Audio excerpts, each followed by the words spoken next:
ஸ்தோத்திரம் கர்த்தாவே, ஸ்தோத்தரிக்கிறேன் தகப்பனே. வானமும் பூமியும் ஒளிந்து போனாலும் என் வார்த்தை ஒளிந்து போவதில்லை என்று சொன்னீரே என் தகப்பனே. ஸ்தோத்தரிக்கிறேன் ஆண்டவரே, என் அன்பின் தேவனே, என் கர்த்தாவே. சகலமும் ஆண்டவரே கர்த்தாவே உம்மிடத்தில் இருந்து எனக்கு கொடுக்கப்பட்டது ஆண்டவரே. உம்மாலே அன்றி நான் மதிலை தாண்ட முடியாது கர்த்தாவே. நீர் என்னோடு இருக்கையிலே கர்த்தாவே, இந்த உலகமே எதிர்த்து வந்தாலும் ஆண்டவரே நீர் ஒருவர் போதும் ஆண்டவரே. இந்த உலகத்தை ஜெயிப்பேன் ஆண்டவரே. அன்பின் பிதாவே, என் சத்துருக்களை ஆண்டவரே என் பாதபடியில் போட என் கர்த்தர் கொடுத்த என்னுடைய கிருபைகளுக்காகவும் தயவுகளுக்காகவும் எல்லாவற்றிற்காகவும் நன்றி செலுத்துகிறேன். என்றென்றும் என்னோடு இருக்கும் என் தகப்பன் ஸ்தோத்திருக்கிறேன். ஆசீர்வதித்தேன் தேவனை ஸ்தோத்திருக்கிறேன் ஆண்டவரே. என்றென்றும் என் தகப்பனை ஸ்தோத்திருக்கிறேன் ஆண்டவரே. மட்டும் என்னை காத்து என்னை வினேசரை ஸ்தோத்திருக்கிறேன். நீரை பொறுப்பெடுத்து நடத்துகிறார். இந்த வேத பாடத்தையும் கூட கர்த்தாவே நீர் எங்களுக்கு வெளிப்படுத்தி உம்முடைய ஞானத்தை எங்களுக்கு தருவீராக ஆண்டவரே. எல்லாம் வல்ல இயேசுவின் நாமத்தில் வேண்டுகிறேன் அன்பின் பிதாவே. ஸ்தோத்திரம். ஆமென். பரிசுத்த வேதாகமம் ஆதியாகமம் 33ஆம் அதிகாரம். யாக்கோபு தன் கண்களை ஏறெடுத்து, இதோ ஏசாவும் அவனோடே கூட 400 மனிதரும் வருகிறதை கண்டு பிள்ளைகளை லேயாளிடத்திலும் ராகேலிடத்திலும் 2 பணிவிடைக்காரிகளிடத்திலும் வெவ்வேறாக பிரித்து வைத்து பணிவிடைக்காரிகளையும் அவர்கள் பிள்ளைகளையும் முதலிலும் வேலை லேயாளையும் அவள் பிள்ளைகளை இடையிலும் ராகேலையும் யோசேப்பையும் கடையிலும் நிறுத்தி தான் அவர்களுக்கு முன்னாக நடந்து போய் 7 விசை தரை மட்டும் குனிந்து வணங்கி தன் சகோதரன் கிட்ட சேர்ந்தான். அப்பொழுது ஏசா எதிர்கொண்டு ஓடி வந்து அவனை தழுவி அவன் கழுத்தை கட்டிக்கொண்டு அவனை முத்தம் செய்தான். இருவரும் அழுதார்கள். அவன் தன் கண்களை ஏறெடுத்து ஸ்திரீகளையும் பிள்ளைகளையும் கண்டு, உன்னோடு இருக்கிற இவர்கள் யார் என்றான். அதற்கு அவன், தேவன் உமது அடியானுக்கு அருளின பிள்ளைகள் என்றான். அப்பொழுது பணிவிடைக்காரிகளும் அவர்கள் பிள்ளைகளும் சேர்ந்து வந்து வணங்கினார்கள். லேயாளும் அவள் பிள்ளைகளும் சேர்ந்து வந்து வணங்கினார்கள். பின்பு யோசேப்பும் ராகேலும் சேர்ந்து வந்து வணங்கினார்கள். அப்பொழுது அவன், எனக்கு எதிர்கொண்டு வந்த அந்த மந்தையெல்லாம் என்னத்துக்கு என்றான். அதற்கு அவன், என் ஆண்டவனுடைய கண்களில் எனக்கு தயவு கிடைக்கிறதற்கு என்றான். அதற்கு ஏசா, என் சகோதரனே, எனக்கு போதுமானது உண்டு, உன்னுடையது உனக்கு இருக்கட்டும் என்றான். அதற்கு யாக்கோபு, அப்படியல்ல, உம்முடைய கண்களில் எனக்கு தயவு கிடைத்ததேயானால் என் வெகுமதியை என் கையிலிருந்து ஏற்றுக்கொள்ளும். நீர் என்மேல் பிரியமானீர். நான் உம்முடைய முகத்தை கண்டது தேவனுடைய முகத்தை கண்டது போல இருக்கிறது. தேவன் எனக்கு அனுகிரகம் செய்திருக்கிறார். வேண்டியதெல்லாம் எனக்கு உண்டு. ஆகையால் உமக்கு கொண்டு வரப்பட்ட என் காணிக்கையை ஏற்றுக்கொள்ளும் என்று சொல்லி அவனை வருந்தி கேட்டுக்கொண்டான். அப்பொழுது அவன் அதை ஏற்றுக்கொண்டான். பின்பு அவன், தாம் புறப்பட்டு போவோம், வா, நான் உனக்கு முன் நடப்பேன் என்றான். அதற்கு அவன், பிள்ளைகள் இளம்பிள்ளைகள் என்றும் கறவையான ஆடு மாடுகள் என்னிடத்தில் இருக்கிறது என்றும் என் ஆண்டவனுக்கு தெரியும். அவைகளை ஒரு நாளாவது துரிதமாய் ஒட்டினால் மந்தையெல்லாம் மாண்டு போகும். என் ஆண்டவனாகிய நீர் உமது அடியானுக்கு முன்னே போம்.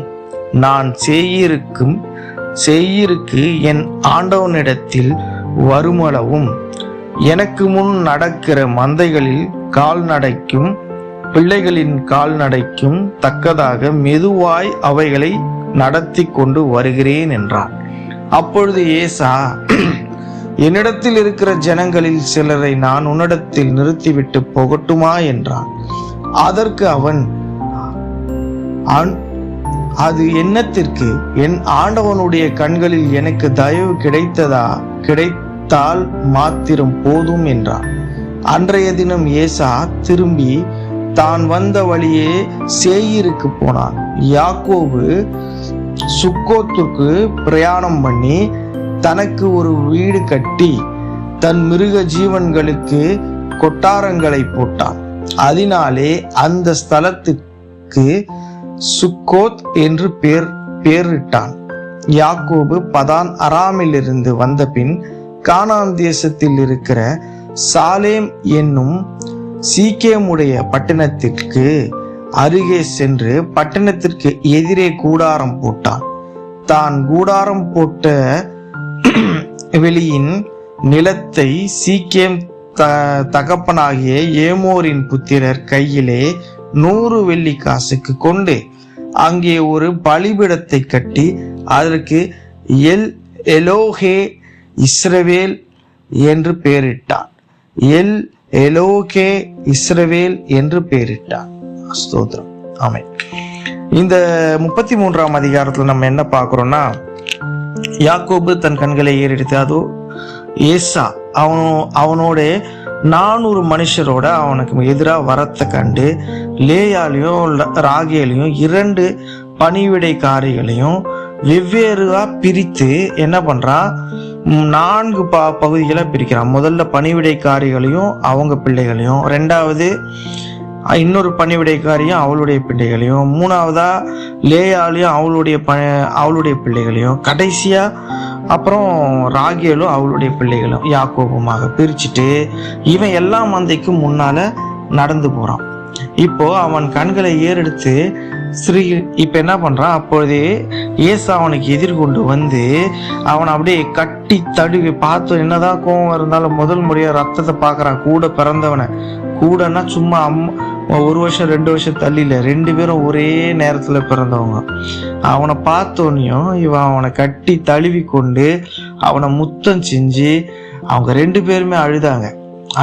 ஒரு பாச பிணைப்பு உண்டாகி அவன் தன் கண்களை ஏறெடுத்து ஸ்திரீகளையும் பிள்ளைகளையும், உன்னோடு இருக்கிற இவர்கள் யார் என்று கேட்டான். அதற்கு அவன், தேவன் உமது அடியானுக்கு அருளின பிள்ளைகள் என்றான். அப்போது பணிவிடைக்காரிகளும் அவன் பிள்ளைகளும் சேர்ந்து வந்து வணங்கினாங்க. லேயாலும் அவன் பிள்ளைகளும் சேர்ந்து வந்து அவனை வணங்கினாங்க. பின்பு யோசேப்பும் ராகேலும் சேர்ந்து வந்து வணங்கினாங்க. அப்பொழுது அவன், எனக்கு எதிர்கொண்டு வந்த அந்த மந்தையெல்லாம் என்னத்துக்கு என்ன, எனக்கு ஏன் இவ்வளவு கிஃப்ட் கொடுத்த, எடுத்துன்னு வந்து கொடுக்குற அப்படின்னு கேட்டான். என் ஆண்டவனுடைய கண்களில் எனக்கு வந்து தயவு, உம்முடைய கண்கள்ல எனக்கு வந்து தயவு கிடைக்கிறதுக்காக அப்படின்னா. அதுக்கு ஏசா, சகோதரனே, எனக்கு போதுமானது உண்டு, உன்னிடத்துல உனக்கு இருக்கட்டும், அதெல்லாம் எனக்கு எதுக்கு தர அப்படின்னு கேட்டான். அதுக்கு யாக்கோபு ரொம்ப தெளிவா, அப்படி அல்ல, உம்முடைய கண்கள்ல எனக்கு உண்மையான தயவும் இரக்கமும் கிடைச்சதுன்னா நீ என்னுடைய வெகுமதியை ஏத்துக்க, நீ என்னை மன்னிச்சுட்டேன்றதுக்கு அடையாளமே அதுதான். என் கைகளிலிருந்து நீ ஏற்றுக்கொள்ளும் போது நீ என்னை மன்னிச்சுட்ட, என் மேல பிரியமா இருக்கிறேன்றத நான் நம்புவேன். நான் உம்முடைய முகத்தை கண்டு தேவனுடைய முகத்தை கண்டது போல இருக்கிறது. தேவனுடைய முகத்துக்கு இல்லையா அவ்வளவு சந்தோஷமா இருக்கேன் உன்னை பார்க்கும் போது அப்படின்னு சொல்றான். தேவன் எனக்கு அனுகிரகம் செய்திருக்கிறார், வேண்டியதெல்லாம் எனக்கு உண்டு அப்படின்னு ஏசா சொல்ல. தேவன் எனக்கு எல்லாவற்றையும் தேவையான எல்லாமே கொடுத்திருக்காரு, எனக்கு எல்லா விதமான வசதியும் வாய்ப்பும் உண்டா அப்படின்னு இவன்கிட்ட சொல்லும்போது, ஆகையால் உமக்கு கொண்டு வரப்பட்ட என் காணிக்கையை ஏற்றுக்கொள்ளும் என்று திருப்பி இதை ரிப்பீட் பண்றான்.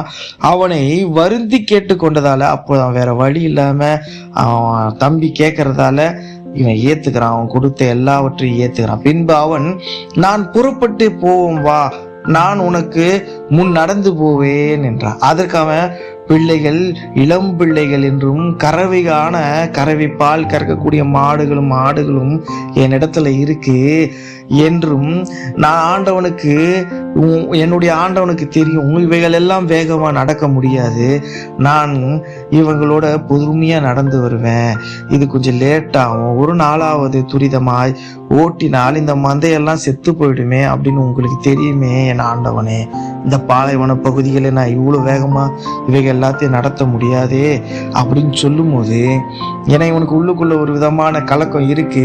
என்னதான் இவன் ஏசா என்னை மன்னித்தாலும் திடீரென்று அவனுக்குள்ள பழைய ஞாபகம் வந்து என் மேல் அவன் கோபம் படுறதுக்கான எல்லா விதமான சந்தர்ப்பமும் அந்த இடத்துல உருவாகுன்றத ரொம்ப ரொம்ப புத்தி சாதுன்யமா அறிந்திருக்கக்கூடிய யாக்கோபு தெளிவா பேசுறான். நீர் என்னதான் என்னை மன்னிச்சிருந்தாலும் அதை அவர்கிட்ட காட்டிக்காம ரொம்ப நாசுக்கா, இந்த மந்தைகள் எல்லாம் ரொம்ப களைப்பா இருக்கும், நாங்க பொறுமையா தான் நடந்து வருவோம், என் ஆண்டவரே நீர் முன்னால நடந்து போங்க, நாங்க பின்னாலேயே வரோம் அப்படின்றான். உடனே அந்த என் ஆண்டவனாகிய நீர் உமது அடியானுக்கு முன்னாலே போம், நான் செய்யிருக்கும் என் ஆண்டவனிடத்திற்கும் வருமளவும் எனக்கு முன் நடக்கிற மந்தைகள் கால்நடைக்கும் பிள்ளைகள் கால்நடைக்கும் தக்கதாக நாங்கள் மெதுவாக நடந்து வருகிறோம் என்றான்.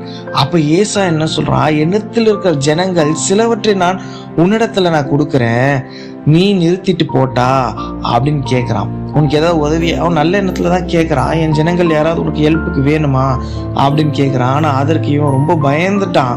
வேண்டாம் ஆண்டவரே, என்னிடத்தில் என் ஆண்டவனுக்கு கண்களில் எனக்கு தயவு கிடைத்தால் மாத்திரம், உம்முடைய கண்கள் எனக்கு தயவு கிடைத்தால் மாத்திரமே போதும், எனக்கு வேற எதுவுமே வேணாம் அப்படின்னு சொல்லிட்டு எந்த ஹெல்ப்பும் வேணாம், நீர் என்னை மன்னிச்சா மட்டும் போதுமே அப்படின்றா.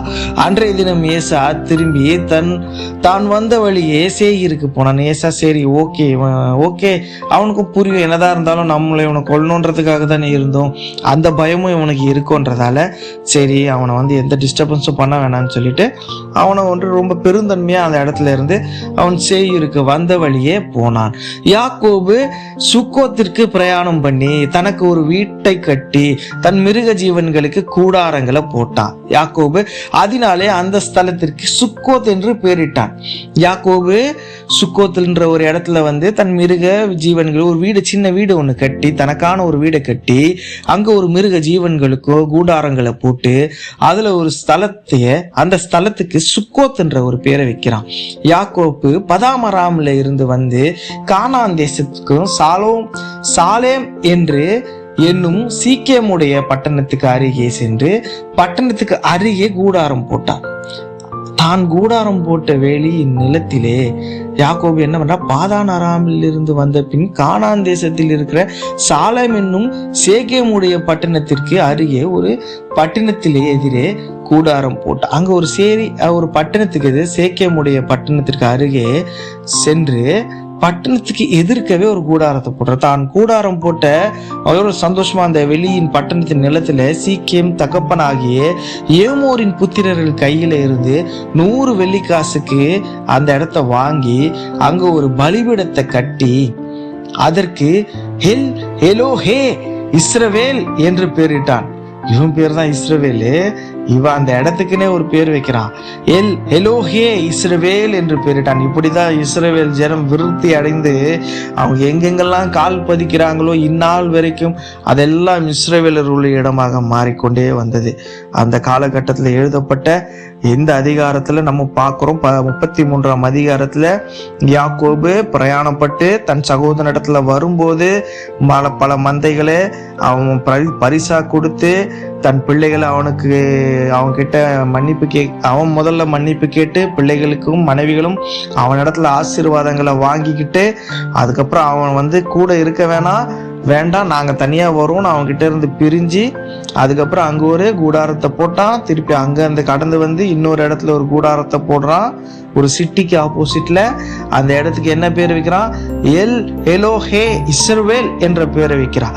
இத்துடன் இந்த அதிகாரம் முடிவுற்றது. நீங்கள் இன்மட்டும் பொறுமையாக கேட்ட என் தேவ பிள்ளைகள், நீங்கள் ஆசீர்வதிக்கப்பட்டவர்கள், கிறிஸ்துவுக்குள் நீங்கள் இன்னும் செழிப்பாகவும் சிறப்பாகவும் ஆண்டவர் உங்களுடைய வாழ்க்கையை நீங்கள் நடத்தி கொண்டு செல்ல எல்லாம் வல்ல இயேசு கிறிஸ்து உங்களோடு இருந்து உங்களுக்கு தேவையான உங்கள் தேவைகளை அனைத்தும் செய்து முடிக்கும் வல்லமையுள்ள தேவனாய் இருக்கிறதுக்காக நன்றி செலுத்துகிறேன். அன்பின் பிள்ளைகளே, எல்லாரும் கர்த்தருக்குள் ஆசீர்வதிக்கப்பட்டவர்களாக இருப்பீர்கள். ஆமேன்.